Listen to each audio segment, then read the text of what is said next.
Welcome to the Skill Touch Disrupt podcast, where we dive into the world of innovation and technology. My name is Melica and I am the founder of Skill Touch, which is a recruitment company in the digital and tech industries across the globe.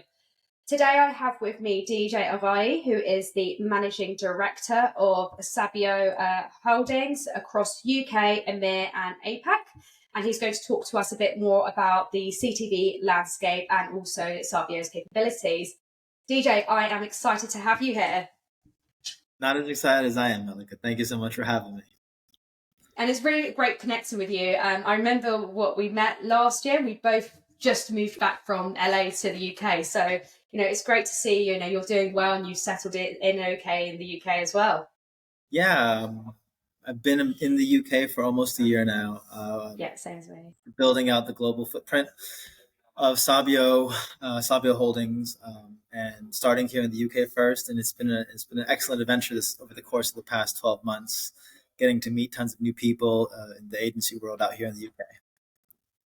Great. Well, tell our audience a bit more about yourself and your background. I believe you've got, an entrepreneurial background. You've obviously been at quite a few companies. So it'd be great if you can just, tell us all about it. Yeah. Historically, I've tended to work for myself and like to build and sell companies. Once we get to that level of mass exposure, but at this point, I'm working for Sabio, building out again, as I said, the CTV platform that we've developed across UK, EMEA, APAC, but today focused on the UK, starting here as our first kind of outside the US office in terms of building out our CTV platform. Great. So you guys have been in, so Sabio's been in LA and they're focused on the CTV space for a while. Tell us a bit more about that. We were founded 9 years ago, started out as a mobile display company, but about 6 years ago, focused. We pivoted from mobile display to CTV. The founder at the time, Aziz Rahimtollah, saw the future of CTV and its ability to connect with consumers and provide that incremental reach and scale that linear TV could not. So we focused then, and now 75-80% of our revenue in the US is CTV based. In the UK, we're only introducing the CTV platform with a plan to grow the CTV platform again across UK and EMEA over the next year, 2-3 years. Nice. So, as you probably know, there's been a lot of talk at the moment about CTV, and then also you've got like the other keywords like AI as well. How do you sort of perceive the CTV space evolving in the UK, but also across the globe as well? Sure. Specifically to the UK today, CTV is still in its infancy, although it's quite developed in the US and in Europe right now, maybe Germany. In the UK specific, it's still in its infancy, where most holding codes and agencies are spending less than 2-4% of the overall campaign budgets on CTV, whereas in the States, people are spending 10 to 15%, sometimes 20% on CTV.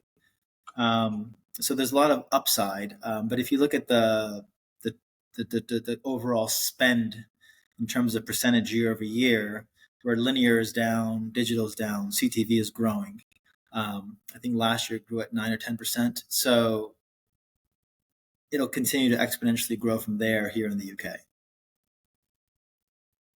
Okay. And then in terms of like, where do you kind of uncover and see opportunities? Like what's your sort of, what do you sort of see in the market in terms of like where you could unlock opportunities here in the UK? So for us, it's a little different. Our offering is unique because unlike most existing players here in the UK, we've developed our own tech. So we own our own CTV platform. I don't like to use acronyms like ESP and SSP, but we've developed our own CTV platform where we're able to essentially provide a one-stop shop, and we're platform agnostic to provide scale and reach across all CTV publishers across the board, depending on, again, what KPIs and preferences the different brands and agencies are looking for. In terms of what we do and what we do very well, we work with direct partnerships with publishers. So there's no middleman taking a hand out of the pocket, as well as the focus of our expansion here in the UK is expanding upon our creative capabilities. We have an in-house team that's able to do creative turnarounds within 48 to 72 hours. Oh, that's fast. Well, most people, again, in the UK are a week to 2 weeks, and they're outsourcing it. All of that's added value when running a campaign with us itself. Nice. So, just kind of taking a step back, by the way, I thought what would be really important is, again, I know CTV obviously stands for Connected TV, but just for our audience who really don't understand the space that well, could you maybe just kind of give an overview of like what it's about and, why it's so significant, especially, during these times right now? Sure. So over the course of the past year in the UK and attending the dozens of seminars and conferences, people have different definitions of what CTV is. I'll give you mine, and it's consuming content via apps on a TV while that TV is connected to Wi-Fi. It's Wi-Fi enabled, long form premium content. Some people consider YouTube a CTV because it's consumed there, and I fully understand that. But for me, it's long form, produced, curated content that's viewed through a TV that's Wi-Fi enabled. Can you elaborate on how, can you maybe just like elaborate on like how that means? I'm quite a visual person, so I'm just trying to like imagine like what this might be like when I'm turning on the TV. Sure. So in the olden days, you used to consume your television through a box that was attached to the TV. Yeah, I remember. Now, in today's world, you buy a Samsung, a Vizio, an LG. You connect your TV directly to your Wi-Fi service. And through that, they have what are called fast networks, free ad-supported television. Samsung Network Plus. LG has their own kind of network. But within those networks, they also have the ability to download apps, whether it be Netflix, Disney Plus, Hulu, or Discovery, DAZN, ESPN, Paramount, Crunchyroll, Bloomberg. What I consider CTV or addressable TV is content consumed through those apps, long form curated. So the problem with YouTube today is there are many long form curated podcasts or shows on YouTube, but there's also tons of garbage as well. So for me, it's viewing it through consuming that content through those apps that you have access to via your Wi-Fi enabled television. Right, got it. Okay. So at the moment, we know when we're on watching TV or we're viewing YouTube content, obviously there are ads that are being pushed in there, and that's obviously being done through RTV programmatic advertising. So where does how do you see that landscape now? Because I know obviously at the moment there's been a lot of talks around like privacy, data collection, things like that. I mean, maybe if you can kind of give us an overview of like your opinion around how that's evolving, but also like Sabio's capabilities. So we don't offer programmatic. At this point, we are managed direct service because of our direct relationships with publishers. But yes, we're able to target contextually via the content consumed, as well as geo. For me personally and Sabio as a whole, we don't cross that imaginary GDPR line. We want to ensure that we are always on the right side of GDPR. Given that we're a public company, it's not worth the risk to kind of to step over that line. And for us, data privacy and consumer privacy is very important, and it's not something that's worth it for us to cross that barrier. But again, for us, because we're managed in direct service, we're able to, with 100% transparency. We're able to show plans in full prior to running, and are in constant communication with the agencies that we work with. That, if we're able to A/B test our creative to say which one's performing better, what days are performing better on, what apps they're performing better on, and adjust our campaigns accordingly. Right. And then what about the sort of the balance between sort of like, data driven like analysis and practices, as well as obviously the creative side? I know obviously, when you're creating these campaigns, there's the two that kind of need to be joined together, if that makes sense. How are you kind of, conveying that and showing those sort of capabilities, on your campaigns? Yeah. So again, it's in the UK, because right now we're in a GDPR kind of gray zone where we used to be focused on GDPR and beholden to it, but now they're kind of going to do a mixture of US CCPA and European GDPR. But today, as it stands, we're able to send targeted ads contextually via the content being consumed and geographically. And we limit it to that and that alone. Anything else is kind of, again, gray area that I don't want to be involved in today or ever. And in the interim, as we build out our product, the thing is most data suppliers or data providers are looking for first party data consent. Yeah. And a consent trail. People that are saying they can do anything beyond what I mentioned in terms of contextual and geo don't have that consent trail, or it's kind of mucky waters that we're not willing to go into. But for us, it's important as we run more campaigns, as we're building out our footprint and our business base here in the UK, and we have more first party data and first party consent, then we can start offering more. But today, we're beholden to GDPR as it stands in the UK. Right. I mean, it sounds like the GDPR piece is clearly, a challenge when it comes to, showcasing the CTV capabilities and showcase for that. What other challenges do you see beyond just GDPR constraints? Well, it's a challenge in terms of targeting, but it's not a challenge in terms of our creative capabilities. Right. We're still able to roll out QR codes that can take you to the nearest location of a shop that's wanting to sell that or buy that ad from us.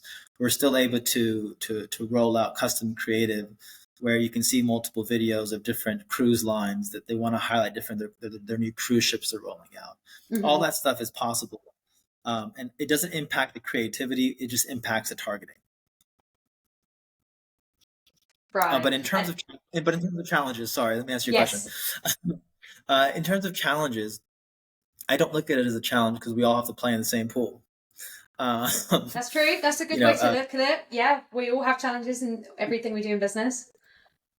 But everyone that's a true CTV provider playing in the CTV space in the UK has to abide by the same rules, although some don't. For us, it's as long as it's something that everyone has to do, we do our best to play. And it's the beautiful thing about our business and just life in general is normally the pie is big enough where we can all have something to eat and be happy. Exactly. So, I mean, what about in terms of the competition out there? I know you've obviously mentioned that in terms of what Sabio does and its offering, it's somewhat different. You're not sort of acting as a middleman, and a lot of companies, like just for example, like Sky, for example, they may have some sort of middleman. So, where else do you kind of see, potential challenges that might be in relation to that? I'll speak for Sabio. Go on, speak for Sabio. Speak in general. Generally speaking, the challenges are when something becomes a buzzword, bad actors come into play. Yeah. And today, CTV is a buzzword. So you have companies that aren't CTV providers coming into the space saying they are, and they have tons of experience. And as a result, it's mud in the face for everyone in the space. As I mentioned before in a previous conversation we had, I'm dealing with an agency today that thought they were buying a CTV campaign, but ended up spending, £100,000 on mobile display because that's what they were told. They were told they were being, provided a CTV campaign, but the people weren't CTV providers. So that's the biggest challenge today, is the bad actors giving everyone ruining everyone's reputation. And for me, the challenge is programmatic versus managed service. Again, we don't offer programmatic, but a lot of people are moving in that direction for reasons that make sense to them and their businesses. So overcoming that kind of programmatic solely mindset is a challenge. Right. And then what about sort of the opportunities? So I know you've been out there, speaking with so many different people, across agency holding groups and, other ad tech related companies. What kind of opportunities are you seeing out there? Oh, I think the sky's the limit in terms of where CTV is today and where we're heading. I think the last number I read was 77% of people in the UK have Wi-Fi enabled televisions, or CTV. So as the continued decline of linear spend goes down, the upside is in digital and CTV, because unlike linear, we're able to provide measurements and metrics that you just can't get linear. So I think the sky's the limit, and at some point in the near future, a CTV will be the primary supplier of television in the UK and globally, for what it's worth. Yeah, no, that's pretty interesting insight there. And then in terms of like what the advertisers are sort of, looking for, how, what are some of the best practices that they can look for when they're making the most out of their CTV creative options and effectively sort of trying to effectively target their, best audiences? Sure. So, today CTV is about incrementality. Yeah. Incremental reach, incremental scale. Sure, people say the scale isn't there in the UK today, but it's heading in the right direction. If you're a buyer, a planner, or head of activation, head of investment at an agency, and thinking that you're going to get lower funnel activations from a CTV campaign, that company's lying to you. You're not going to. And if you do, it's purely by accident. It's today CTV should be used for brand awareness and incremental reach, incremental scale, brand building, top of the funnel stuff. At some point down the road, can it be used for activations? Sure. Can you activate a license or an acquisition through a QR code? Absolutely. But that's kind of today more by accident than something you should plan for. Yeah, that's pretty true. Totally get what you mean there. So obviously you've got like measurement in tracking. Generally that seems to be essential, within the advertising space. So how do you sort of see like the CTV space facilitating sort of better measurement and performance analysis for the advertisers? Well, the difference between CTV and linear TV today is, you're on linear TV, you're working off a panel of 200 people or whatever that number that Barb is using today. Yeah. That's supposed to highlight. I remember the last time I used that. That's supposed to highlight the UK as a whole, right? Yeah. Where where most people under the age of 35 aren't even watching linear TV any longer. Yeah. So measurement within CTV is pretty far advanced relative to that, right? We're able to know who we're sending it to, not the who, but the profile of the person, and where they're living. And not only that, we can say, hey, they watched the video. Hey, through different kind of measurements in terms of VCR, or who consumed, when it was consumed, what time it was consumed. What channel it was consumed on, what app it was consumed on, what day it was consumed on. And again, if you want to do A/B testing, that's you see which creative is the most effective, and then second half of the campaign focus 100% of the investment on that creative that was most effective, right? You get so many more measurement capabilities, obviously, with CTV versus linear TV, and by the way, at a fraction of the cost. You, on average, I guess to say that CTV is probably 30 to 50% cheaper than that's buying significant. Yeah, it's massive. than buying on regular linear TV. That's a huge cost saving there.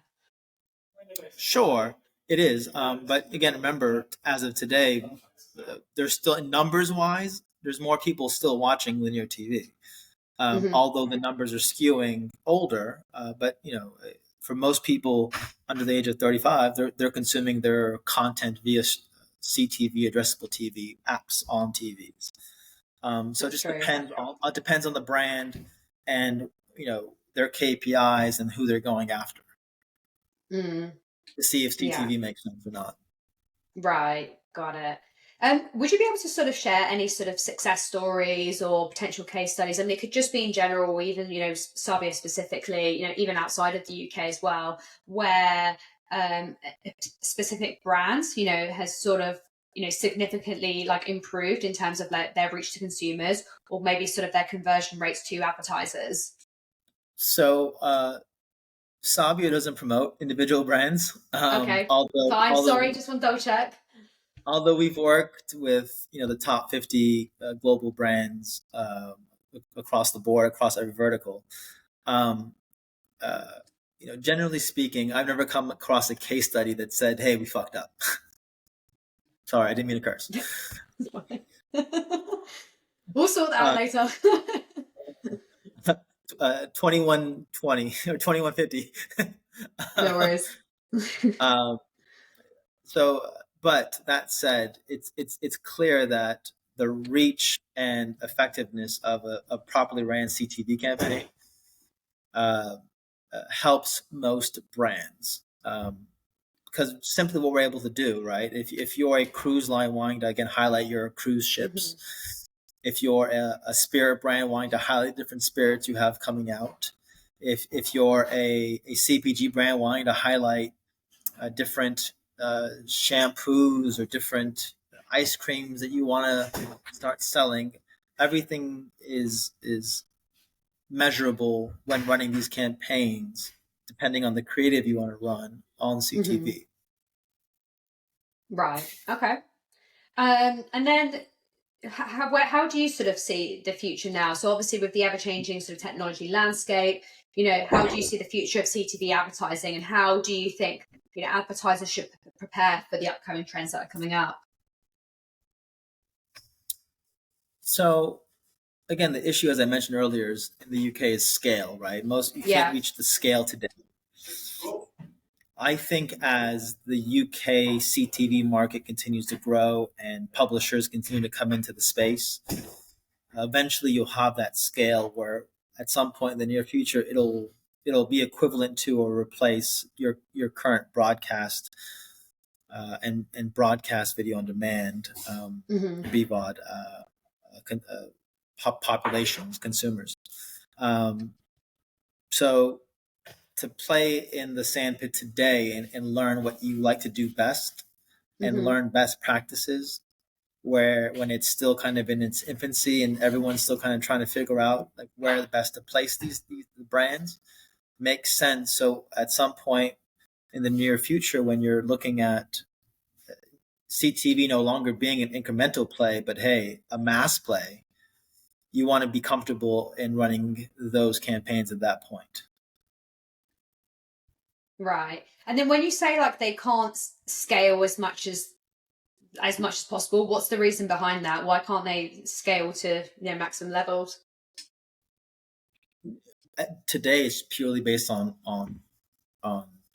viewership and publishers.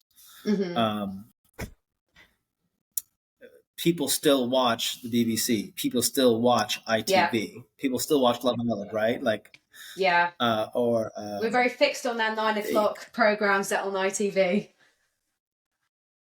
That said, tons of people, especially those skewing younger, are still are consuming their data through Crunchyroll, through different kind of game-focused applications, through different, again, contents, but also business owners are watching Bloomberg via apps. They're consuming CNBC through different apps on CTV. So it crosses all kinds of life cycles, but at the same time, it's growing. So as the young get older, which unfortunately happens to all of us, Yeah, unfortunately.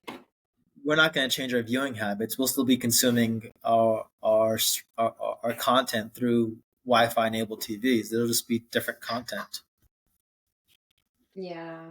What about so obviously you've got like so for example, I don't have linear TV. I stream everything on Wi-Fi. I've been doing that for many years, both in the US and the UK. But so I'm obviously, logging into BBC, via an app, and I'm logging into ITV via an app. So in terms of scalability, do you see the scalability like occurring within these apps specifically, or is just kind of more outside of these main channels? Most people, no, scalability not within those apps, because those apps Okay. are broadcast apps, so they're always going to have the mass reach. The scalability is going to come through the secondary publishers. Got it. Like on the rest of the channels that are developing, when they develop their own apps, the scalability is going to come through the discoveries, the ESPNs, the DAZNs, the Plutos, Samsung TV Plus, the LGs. That's where the scalability and the reach is going to increase over time, not through your current existing broadcast or your broadcast extension AVODs or BVODs, we're going to call them. That makes sense. Like when I was in the US, there were so many apps. There's Pluto TV, you've got Hulu, you've just got so many. As soon as I came in, like the amount of apps, I do see them evolving and they're growing, but it's definitely in terms of like the pool that you've got here, it's much more limited than obviously what you see out in the States. Exactly. I mean, through our direct relationships from 3 months ago to today, our monthly available impressions has increased from 9 million to 17 million. Oh, it's massive. That's just by continuing to build these direct relationships, but also there's just more scale and reach coming, and that's just over the past 3-4 months. As time goes on, our monthly available impressions are going to go up to 30, 40, 50 million, right? As there's more inventory available through these different apps and through these different app publishers. And by apps, I'm referring to CTV apps, not apps on your phone. Got it. So for advertisers that are sort of new to the CTV space now, so what advice would you actually give them to sort of get started and then sort of make the most out of this sort of growing platform? Do your homework. If you're going to invest in CTV, do your homework. Know who you're working with. Make sure they're a company that has been in the CTV space, focused in CTV, not a company that 6 months ago decided, hey, we should do CTV because it's a buzzword. If you're going to buy, know where the money's going, right? If the problem with bad actors in the space today is they'll consider an impression an ad that was sent at 2 a.m. in the morning to a TV that's turned off. There's a lot of fraud. There's a lot of kind of sleight of hand in CTV when you're dealing with bad actors. So do your homework. Make sure the company that you want to run CTV with, whether it be Sabio or whoever else, is doing what they're saying and saying what they're doing, not kind of something that's kind of up in the air or up to illusion. We run a 100% transparent operation. We allow all vendors to attach pixels so they can track content. They can track the data to ensure that we are doing what we're saying, and our fraud rate's less than 1%. Where most fraud rates, my understanding are in the 20-30%. So if you're new to if you're in the agency world and you're looking to look into CTV and you want to start buying CTV, make sure you know the company you're working with. And make sure just like you would as well. If you're going to buy a car, take the car for a test drive, right? Right. You don't try something that you never heard of and ordered online and hope it comes through and the car has four wheels, hopefully. Yeah, that's so true. Well, anyway, just to kind of like summarize and sort of like, you know, finalize the podcast episode, is there anything else that you'd like to sort of share with our audience?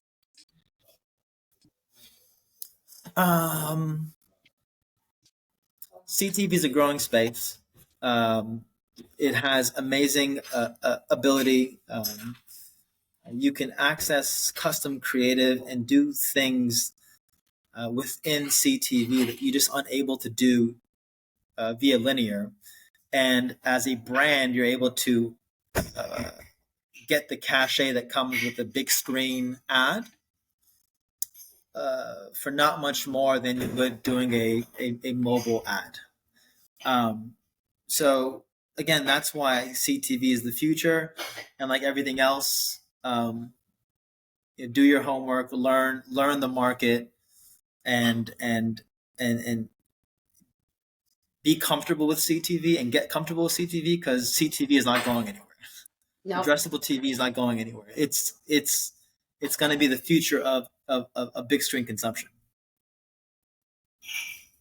Yeah, exactly. Well, thank you so much, DJ, for coming on. And for any listeners or for anyone that is interested in CTV and its capabilities, or also with Sabio's offering, I would say, you know, reach out to DJ Agahi like directly on LinkedIn. I'm sure you would be more than happy to, you know, have those sort of open conversations with prospects. But yeah, thank you so much again, DJ, for jumping on. Melica, thank you so much. I really appreciate it. Have a good one. Yeah, thank you.